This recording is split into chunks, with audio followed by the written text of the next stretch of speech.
Prenons maintenant une manière plus orphique de comprendre ce mythe, qui est celle de la découverte du mystère de la nature, de sa beauté splendide, de sa complexité, représentée par les nymphes, qui est suivie d'une nécessaire et radicale et irréversible transformation. Actéon, transformé en cerf et mangé par ses chiens, est ainsi réintégré à la nature. Il n'existe plus en tant qu'humain différencié de la nature.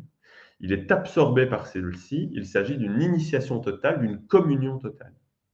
Même ces chiens, on pourrait aller plus loin dans l'interprétation de ce mythe d'un point de vue orphique, même ces chiens, qui sont des animaux d'abord domestiques, en mangeant Actéon, redeviennent des animaux sauvages. Ils mangent leur maître. Et donc, il y a ici quelque chose de l'ordre d'une communion totale avec la nature.